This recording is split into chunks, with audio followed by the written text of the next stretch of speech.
Hey, gang, this is Carl White broadcasting here in the studios today in the secret headquarters for the Mortgage Marketing Animals.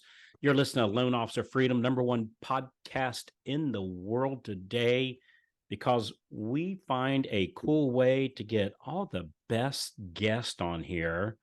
And your job, Mike, for the next half hour or so, give or take, is to make me look smart. So your job is cut out for you. So Mike Miklaus out of Sacramento, California. How you doing, my man?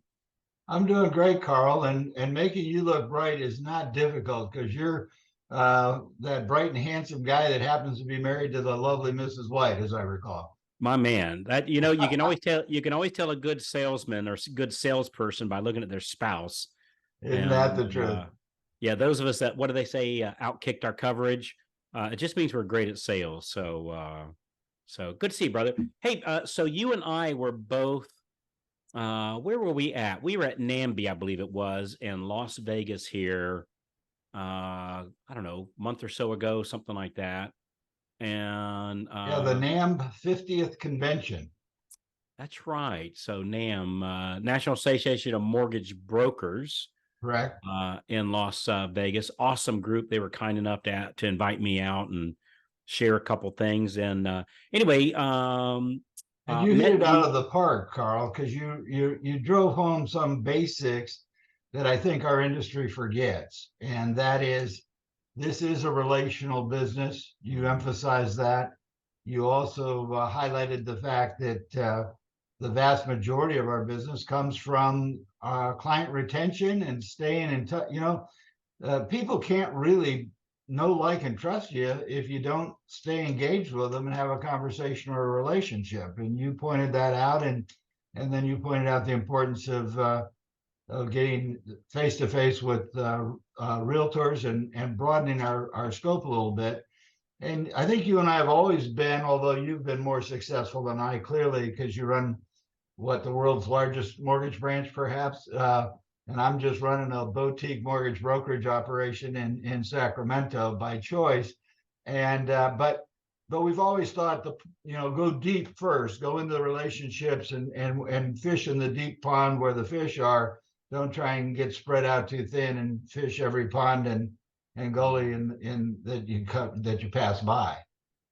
A lot of good stuff right there. Hey, but you have something that I don't have and never have had, and you have won the Mortgage Broker of the Year. And to my understanding, not once, but twice. Do I have that right? Yes, sir. Well, so what does that entail, man? So Mortgage Broker of the Year. So what's the hey, and I need you to and I meant to do this before we hit the record button. I need you to take your humble hat off. And just we're just going to have a very candid, frank conversation. So don't worry about the humbleness. And I know you're a super humble guy, so just kind of set that to the side, because people listen to this because they're looking for a little bit of encouragement, a little bit of inspiration, and perhaps some how tos here. So what is the Mortgage Broker of the Year, and how does one attain something like that?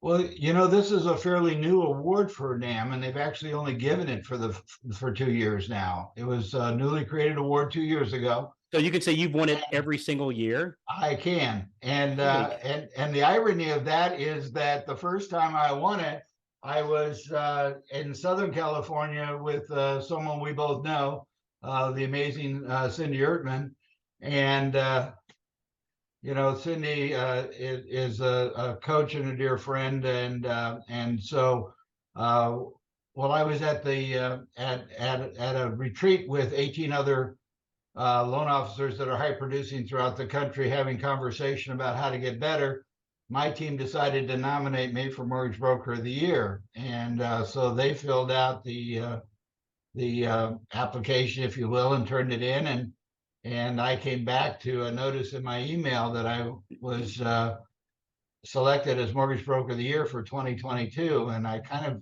had to ask what that is. And the criteria, the criteria doesn't involve, did you do the most numbers? You and I both know that a top producer in this market is somebody that's probably funding more than 40 or 50 million a year and more than 100 files.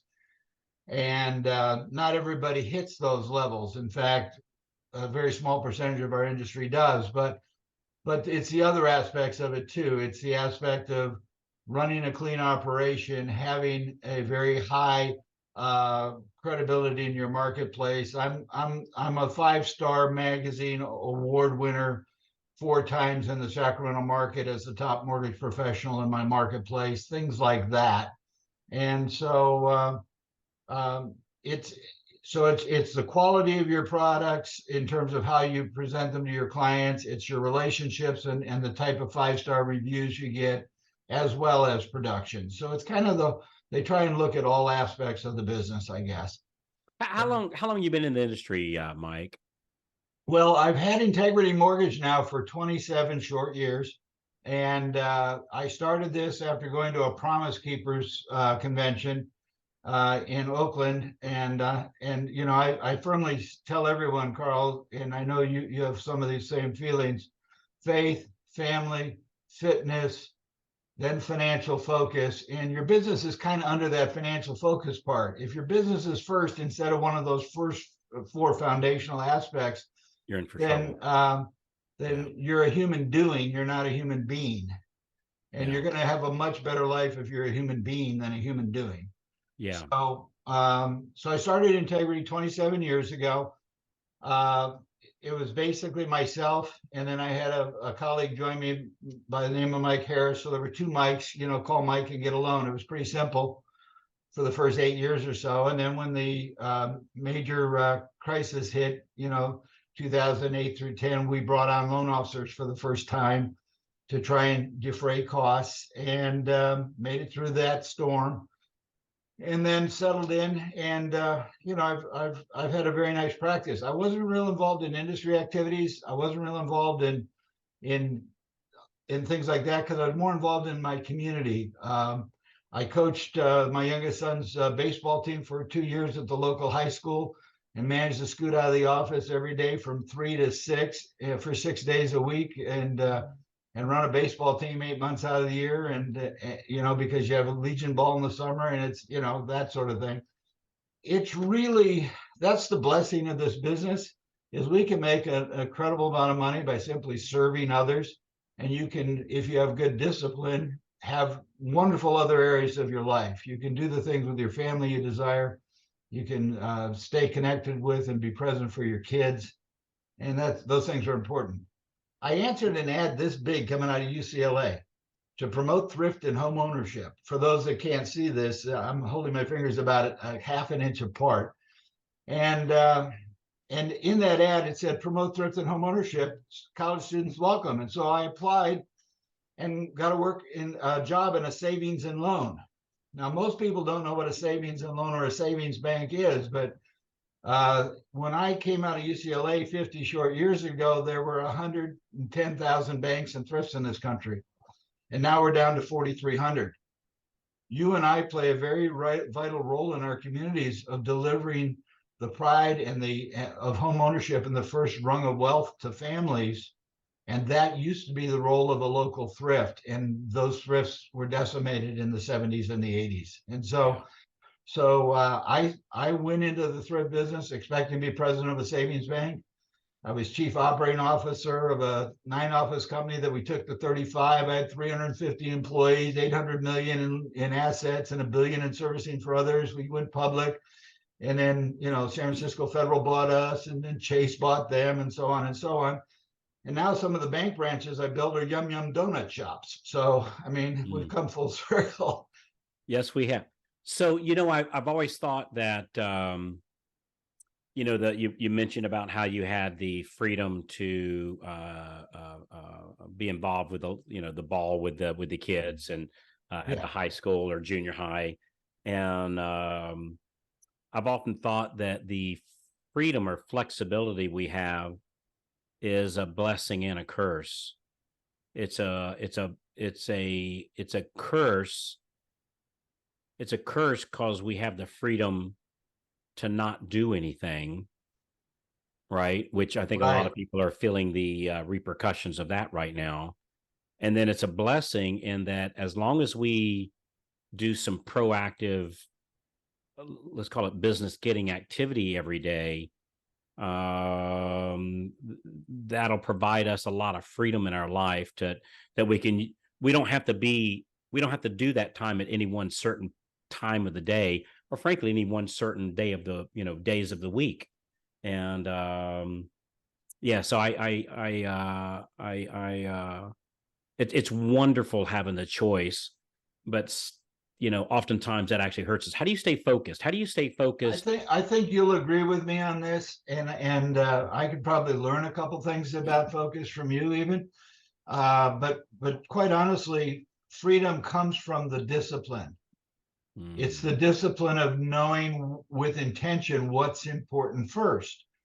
And because of the fact that I own my company, but I'm still producing, I need to make my calls. I need to call my realtors faithfully and stay relational with them. My pre-approved and looking, my pals. I need to call my pals on a regular basis and make sure that they're staying current. I have two wonderful members on my team that take the applications now and do some of the things that I used to do, but they need to inform me when someone's fallen off the rails so that I can get back in contact with them and find out if they just are feeling defeated, if something's changed in the circumstances of their life or whatever, so that I can keep them toward their goal of owning a home and how important that is. And then of course your clients. I've eliminated past clients from my vocabulary. I simply have clients, and I am their primary good debt manager. And so just like they have a financial planner and they have a CPA that manages their other assets, my job is to keep them informed on what their choices are with the one good debt that they can use to leverage and stay out of the other types of debt that aren't so good for them. How do you so I don't think what we've said so far is any breaking news to anybody. Nope. That gee, if I do this proactivity, good things will happen. How do you have any secrets to keeping that discipline in place? I think it's a matter of mindset. And there's a lot of books out there on mindset now and all that, but the reality is it goes all the way back to, Earl Nightingale or, Brian Tracy or any of the leaders in the sales industry. The reason that we're successful is because we're in a business. You don't have to be Einstein. This business is easy to do. Yeah. The other side of it is it's easy not to do it. And if you don't do it, then you're never going to reap the fruit. You can't harvest the day you plant. So you really have to make a conscious effort to grow your garden. And you have to make a conscious, and there's 100 ways to say it. Find your tribe, stay relevant in the community, become the mayor of your town. I mean, there's all these catchphrases, but the real reality is you have to make a choice to be relevant and to be of service. We're basically servant leaders. If we serve people well, then they will become our sales team and they will refer people to us so that we can do a good job for others. These are fundamental to staying in business 27 years or 27 minutes for that matter. Do you see, like, there's a lot of let's see, there's a lot of technology right now. Yes. And you and I have both been doing this. You sounds like a bit longer than me, but not by much, but somewhat. That you've been doing this sounds like somewhere around 3 decades. I'm like 2.5, somewhere in that neighborhood, about 25 years. Do you see has our role as a loan officer changed, or like has technology helped us, or is it a primary distraction? That's a great question, because I know that and you tell me what you're seeing. We both know that the digital lender is going to be the first lender that the millennials are going to, because all the marketing is out there. you and I cannot compete with Rocket in terms of advertising budgets or Loan Depot or any of the other majors. And what I tell my team is, look, I want to be the first, second choice. I want to be present of mind to where when they're not getting the answers they need, the client comes to us. And so, yes, I think the digital is important. Having the online tools so that a millennial can fill them out if they choose to, things like that. And you made a very good, you and Steve have some great conversations. And one of them that you had was, I think you spent a half an hour on who, not how. And that really resonated with me. And so one of the things that I've done is I haven't tried to redo my website and figure out how to raise my status in Google and all that. We hire people to do those things because I'm not good at that. I'm barely good at turning my computer on in the morning. And I still have my HP 12C so that when I get into a crunch or the internet goes down, I can still calculate payments. And when my staff makes fun of me about that, I reach in the desk and I throw this at them, which is a factor book. And I tell them to try and do a payment by hand, which you and I can still do, but they can't. So, yeah, I think technology has its place, but it doesn't replace you and I, because the reason we are successful is because we can listen first, find out the needs of the client, and then offer them choices that best fits their plan. There are a lot of clients that you've talked to or I've talked to over the years that can afford a $5,000 payment, but their comfort zone is $3,000. Yeah. If their comfort zone is $3,000, there's no point in trying to sell them a $5,000 payment. That's not what they want. Conversely, there are people that would love to have a $4,000 payment. They can only afford $3,500. And we need to educate them on the reality that they can't buy as much house as they desire this first time. So both of those are important. Yeah. Yeah. I think we're on the same page on the technology. I mean, it's made some things easier, but I think the people that try to replace technology or try to replace relationship with technology, they're competing with, they're going against Quicken, Rocket, right, and the big banks. And I've come to the conclusion I'm not going to beat them at their game, so I'm going to play a game. I'm going to play my game. That's right. I'm going to play a game they're not playing. Yeah. And they're not going to turn on the stadium lights for me, but I can play pretty good street football. Yeah, that's exactly right. That's exactly right. And so I had a client here Saturday signing loan papers, and I attend all my signings. In this case, it's a Saturday, so we brought a mobile notary in the office and signed them here. But anywhere within a 2-hour radius of my office, I attend my signings. And I'm only licensed in California. And sometimes people go, oh, only in California. Well, on the West Coast, that's a pretty big area. And in my immediate area, there's 6 or 7 million people. If I can't find enough loans to keep my little boutique mortgage company open and make a comfortable living for the lovely Mrs. Miklaus and myself, then I'm doing something wrong. Now, if I was in Delaware or Maryland or one of the coastal states on the East Coast, then I might want to be licensed in 3 or 4 or 5 states because it'd be a similar geographic area. But, there's a lot of this talk about how some of the major wholesalers, in my case, because I'm a broker, want us to go license in multiple states and so forth, to create a bigger footprint, add loan officers. Well, I think the mortgage brokerage industry is growing. We're about 22% of the market now. The mortgage banking industry is still healthy. It's 70% of the market. But I think the mortgage banking industry is really 2 industries. It's quality branches like yourself with people that serve their communities, and your loan officers are actively working with realtors and having relational business. And then there's the digital lenders.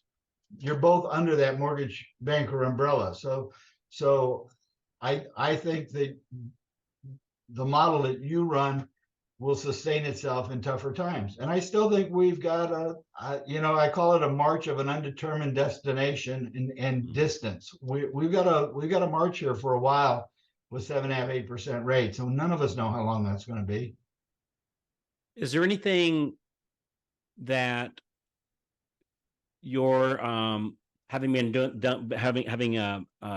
having been doing this a long time, is there anything that you're saying, man, I need to let go of this thing I've been doing a long time and I need to more embrace this new thing? Is there anything that falls in that category? Or Well, I've had to embrace, I was on legacy software systems like Calyx for a long time. I don't yeah, know that I want to call out brands, but we all know that Calyx and Encompass are kind of the legacy tools. And now there's some newer tools out there, yeah, whether it's Arrive or Lending Pad or a dozen others that offer a better client experience in terms of interface, and also have more of a CRM on the front end where you can track those pals that we started the conversation with earlier.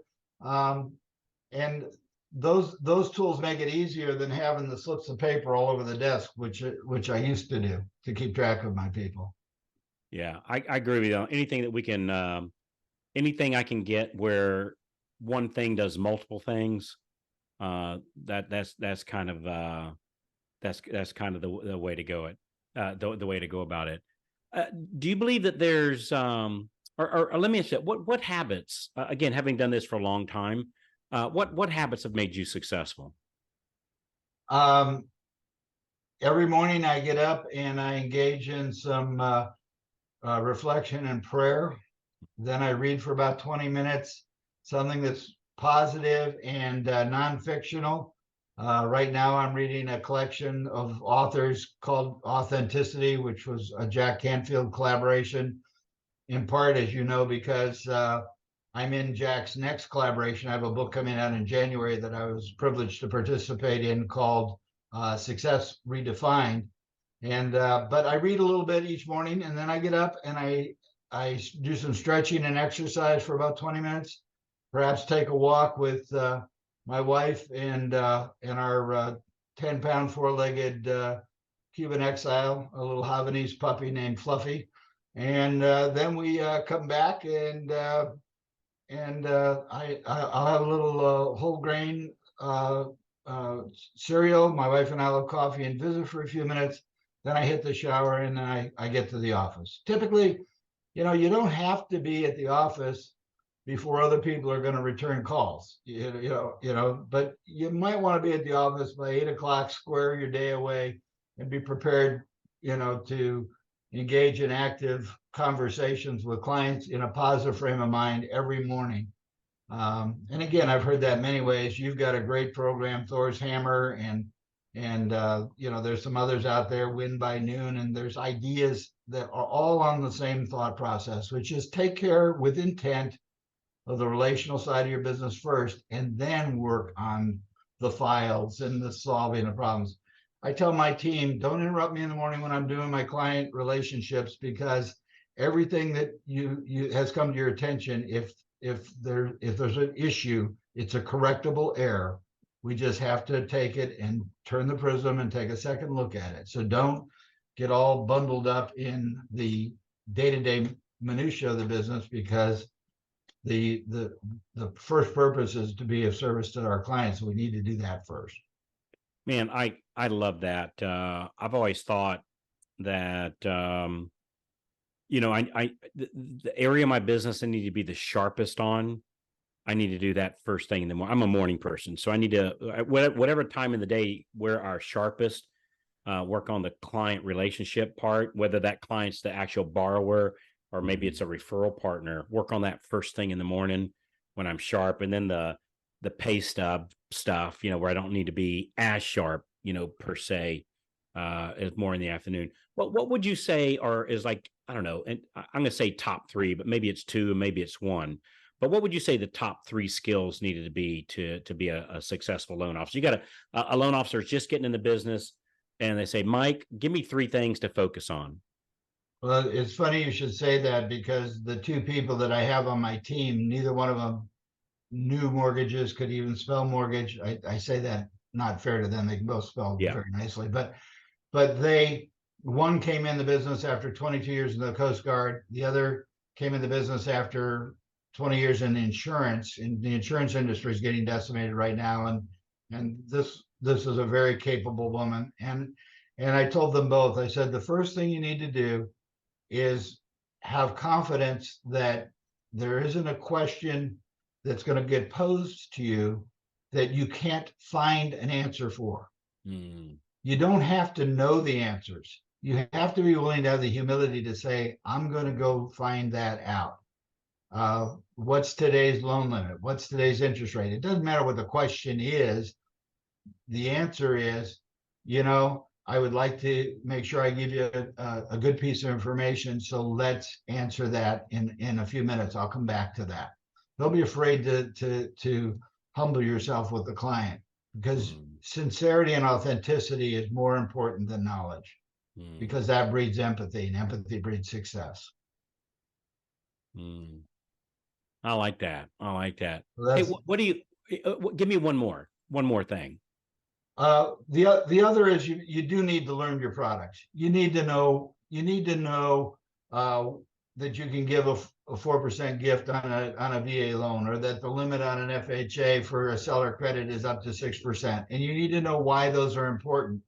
The 2-1 buy down that is putting a lot of deals together today, whether it's a 3-2-1, 2-1, or a 1-1, seller paid or lender paid. That product we had in our toolbox in the 1980s. We brought it out of our toolbox about 92 to 94. We brought it out of our toolbox again in 2008. All right. And now it's out of the toolbox.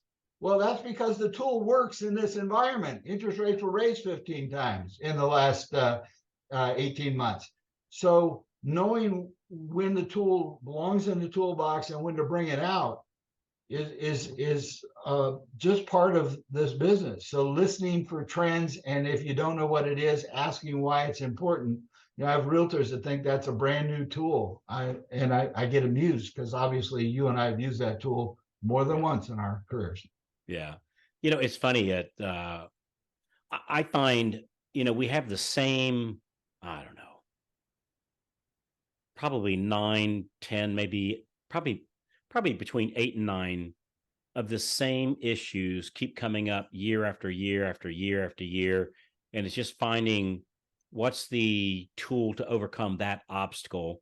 It's not like there's 500 different obstacles. It's typically, 8 or 9 or something like that. Hey, what's been one of your most challenging obstacles, and what'd you do to overcome it? What's been one of your most challenging obstacles over the years? Well, I think it was recently. I think it happened when I, 7 years ago, when I hit 65. I said to myself, how long am I going to do this, and why do I want to do this? And I had other business interests and activities that we won't go into, but I realized 80% of my income came from something where I was spending 20 to 40% of my time. And so I said to myself, wait a minute, your priorities are messed up. You need to come back to your roots, if you will, and eliminate these peripheral activities and stay laser focused on the thing that provides you joy and provides for your family. And if you're going to do that, how long do you want to do it? Well, I don't really want to quit. Well, if I don't really want to quit, then instead of being, a lone ranger and having a processing team, I need to broaden my focus and build a team that I can deliver this business to over time. And so the 2 people I referred to earlier are part of my legacy plan. That's the change I've made, is that I've said I want integrity to survive longer than Mike Miklaus, and I want to leave something that will have an impact on this community for future generations. It's cool making a difference, isn't it, Mike? It is. That's what we're here for. The good Lord put us here and gave us gifts. It's important to recognize what your gifts are. Mine has never been to be the world's first-class athlete in any sport. So I need to take this gift, which is the gift of being able to take complex financial ideas and simplify it in a way that the person across the desk can feel confidence that they're making a good decision for their family when they buy their home. Because not everybody that comes to you and me has a Harvard PhD. Most of them, you know, they might have gone to Harvard High, but that doesn't mean they graduated, right? Yeah. And so we owe it to them to be an edulender, educate them in a fashion that they can have confidence when they buy a home. You know, we're the ugly stepchild in the transaction. Everybody wants the house, nobody wants the debt. Yeah. And so, you know, how to properly prepare that debt and picture and compare it to what it should be compared to, which is the other debt in your life, so that you understand why it's a tool that can be used properly to further your family's financial health. That's really why we're here. Yeah. What do you think? Why do you think? Why are so many loan officers bailing out of the business right now? We see, I don't know, I've heard all kinds of different numbers, but somewhere in the neighborhood of 40%. What's the one thing they're not doing that that you think would make the difference for them? I think it's two different groups that are dropping out, Carl. I think that part of them are the ones that came in the business in the last 5 years that thought that this was supposed to ring forever and that they didn't have to dial out, you know. And then I think there's the other group that are people like you and me that have been around for 2 decades, 3 decades, but they got lazy during you know, what is a vice? It's virtue carried too far. And so during 20 and 21, when we had this blessing of all this business, they forgot how to stay relational with their primary sources of business. And I've had, and you commented on this at NAM too. You really did a great job, Carl. You said, look, if you are not contacting your clients, then you are, you know, you're giving the business to other people essentially. And that's what's happening is I have, and you said it much better, but I have loan officers that haven't done a loan this year that probably are going to leave the business, and I'm not going to be able to dissuade them, but they don't think they should have to go beg a realtor for business. And I don't believe we're in the business of begging. I believe we're in the business of offering value, and that we have to take the bushel off our head and shine the light on what skills we bring. And the experienced loan officer that's not willing to do that because it's beneath him or her, those are the ones leaving the business because they're just tired. They're tired. Yeah. I've often thought whoever introduced the idea that there even is such a thing as begging for business or chasing business, whoever introduced that idea did not serve humanity well. No, that it's an absolute lie, and it's just I don't know. I much prefer that analogy to an ambulance chasing attorney. Yeah, because they get to practice, and you and I have to do it right the first time anyway. I like that. Hey, one of my favorite questions to ask, and I do this toward the end here, is the President of the United States has called you up, whoever he or she is. What skill set is the president calling you that he needs your help with? I think it again would be the ability to empathize with people and situations and take a complex financial situation and try and reduce it down to an explainable problem. Break it down into parts that we can solve it. You know, you can't eat an elephant all at once. You got to eat it, you know, a bite at a time, muscle at a time, or a leg at a time.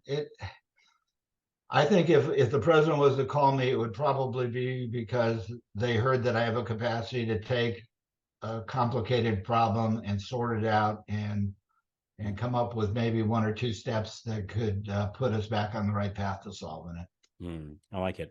Hey, Mike, what's next, man? I'm looking forward to continuing in this business. I'm looking forward to learning from top people, which means you just had a big event a couple of weeks ago. And I was talking to my wife, and she said, "Do you think you can get Carl to promise that I can spend a little time with Mrs. White if I come with you? Let's go down to Florida." So we might I might be calling you about that, but I've got the book coming out, as you know, with Jack Canfield. That was a major decision. I'd always threatened to write a book, and then I met Patty Aubrey with the Canfield organization, and they offered to have me write a chapter to explain my story about the mortgage, how I became a part of the mortgage industry, and I did, and they liked it, and so it's being published in January, and that's got me.